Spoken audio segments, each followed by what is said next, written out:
Stephanie and I took to the skies and we flew out to Plant City, Florida to meet the founder of Keel Curly Winery and discuss how he took some leftover scraps from his farm and turned it into a thriving winery business. This is called Keel Curly Winery, where we're standing. The whole place together is called Keel Farms. Keel Farms. And we have a farm. Mm-hmm. We grow strawberries right now, blueberries. We have a little garden out there because we use for the kitchen.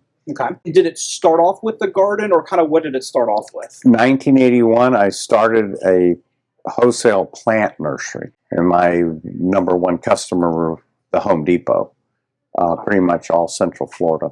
Oh, that's cool. Went from doing the nursery, what brought you to doing the wines? Well, and we've switched from the nursery to blueberries. They have to be graded like any produce. Okay. In other words, you don't go to Publix and see an apple with a wormhole in it. Okay. Hopefully. But that would be a little unpleasant. Yeah, there's no worms on blueberries, but right. What you grade out is real small ones, or ones that have a picking scar. When you pick them, if the stem would scar the fruit. This was when Joe put his thinking cap on what to do with all of these unsellable berries. So we had hundreds of pounds a day of blueberries. There was nothing wrong with them, just aesthetically. Just so they weren't visually appealing, that you wouldn't, like you're at the grocery store, you're going to pick past, those don't look that nice. Right. So what I thought, well, what can we do with these? But I didn't want to do blueberry cake or muffins, or I'm not a baker. Yeah. So I said, what can we do with these blueberries? And wine came to mind, and I started in my kitchen making blueberry wine, and it evolved from there. One thing Joe hit on here that I think is essential. Of course, he could have gone a different route and made cakes and muffins, but as he said, that's not his skill set. He's not a baker. Additionally, there were also some very well-known bakeries already established in the area. Whereas wineries, there are very few of those in Florida, allowing him the opportunity to capture a larger market share. But why are there so few wineries in this area? Did he find a niche market that was yet to be untapped? We are in the Tampa, Florida area, which, at least to me, doesn't naturally speak wines. People think of like Napa Valley and other areas. So why this area? Is it just because you were already here, or? Yeah, I mean, there's some other wineries have sprung up since. There's still not a lot in Florida. You probably count on two hands how many wineries there are in Florida now. We started this in 2003. His wines were becoming very popular in the area, forcing him to expand his business rapidly with new equipment and infrastructure.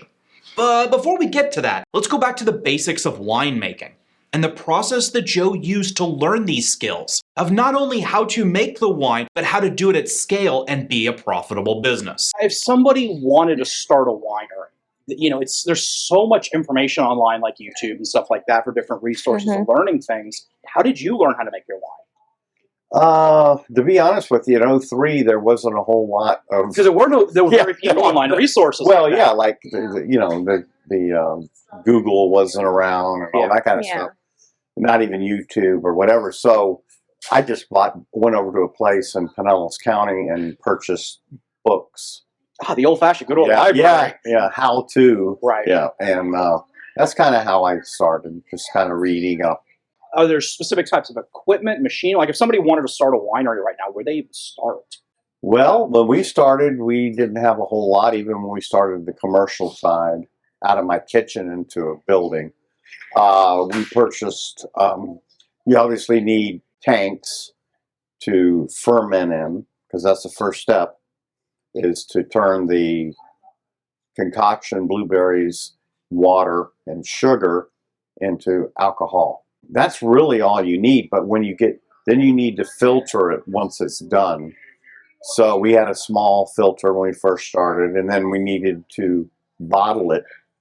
So we bought a very small apparatus. We could do 3 bottles at a time. Okay. And we put the labels on by hand. So we peel them off like a sticker. That would be a lot of work. Oh yeah, very tedious. Joe was now at a fork in the road. He could continue to expand his business into nationwide retail distribution, like some of the more prominent corporate winemakers. but then he would lose the character of his business that his customers had come to love. Or he could choose to specialize in more unique products and dominate that niche market. Comparing it to other wineries, are you more of kind of like a boutique that you make lower batches of specialty wines, or? Yes, that's a good word, boutique. Okay. If you go to Napa, like you said, or Sonoma, or they've got huge machines that'll probably do 4,000 or 5,000 bottles an hour, as far as bottling goes. Mhm. But yeah, we're small potatoes compared to some of the big wineries, but that's okay. Right. Real estate in Florida is expensive, and it's very cost prohibitive for him to expand his farm beyond the acres that he already has. Still, his business has expanded beyond what he could physically grow. So how did he handle this problem while maintaining the quality that his customers expect? Now, all the fruits, or I guess the berries, you grow those all here, or does some come from other farms? Well, or? we grow some here, Mhm. but we use so many blueberries You throughout just the more than what year. you We people buy them from actually a packing house over in Winter Haven they have a lot of seconds. I understand. Yeah. Because Yeah. you've expanded past what you can physically grow here. Yes. So that's good. The field side where we have blueberries is around 10 acres now. Okay. One time we had 15 or 16. But blueberries only last in Florida for about between 10 and 15 years. And then they kind of go downhill. This brings us to crop logistics. Depending on the variety of what you plan on growing, each plant has a limited lifespan. Things like how long after you plant this until you can harvest. Is that the first year? Is it a couple years? Every plant's slightly different. Then, for how long can that plant continuously produce product for you at an economic scale? Planning for your business growth of the future and ensuring that your fields are ready for you when you need them is critical. How many years until it starts producing? Actually, it'll produce the first year. It will. I mean, it might not produce many blueberries, But it'll give you some. but it will produce some. It usually takes 3 to 4 years for the bush to be as big as it's going to get. And then you get a good 10 Oh. years after that? Yes. I didn't know that. Yeah, I had no idea. When you mentioned that part, I was like, I didn't think. Obviously, the plants do eventually die. So, yeah, it was obviously something that I didn't think of. What about the grapes? Is that similar, or? Well, the grapes, we purchase You purchased the juice. Okay.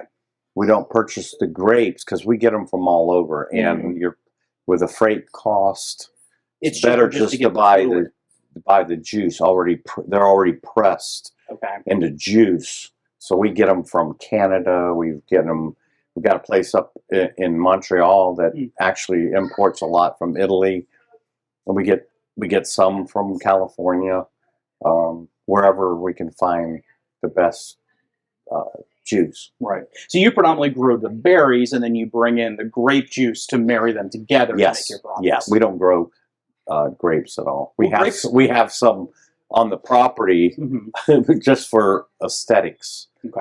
When people come to a winery, they want to see grapes. I go, we don't use them, but they look cool. A lesson he learned the hard way in the beginning. When he was giving tours, people would ask, "Where are the grapes?" And he didn't really have anything to show them.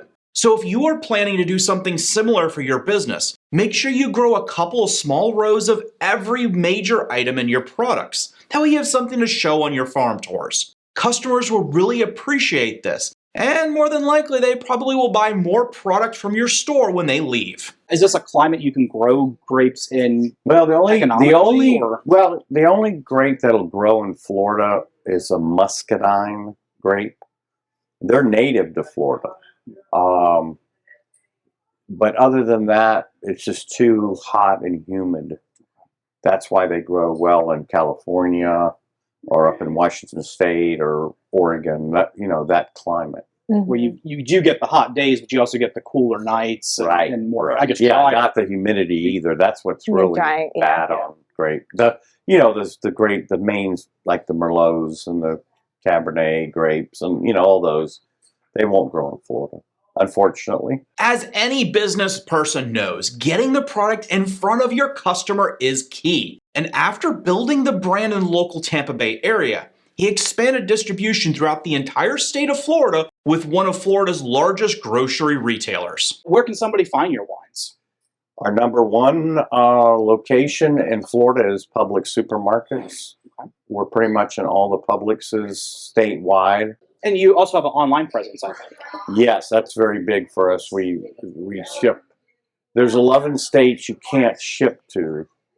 So Is that for legal reasons? yeah, or- for money reasons. Oh. They want the tax. That makes sense. Oh, okay. So yeah, so that's okay. We do a lot of online. Here is one critical thing to do during your research before opening a winery. Where are you going to sell this, and what licenses do you need? Every state in the country has their own set of unique rules, and of course their own unique way of taxing you. Let's learn a little bit more about the man and get a better idea of the type of person that thrives in this industry. Even though I have a business degree, I didn't really care for running the business. The business side. Yeah, I understand. but everything else like growing and harvesting. The hands-on stuff. Yeah, the hands-on. I'm a hands-on guy. I'm retired. Yeah, so I guess we'll cover that. So you started this business, and then your son took over. 4 years. He took over 4 years ago, the 1st of January. So we had 4 years.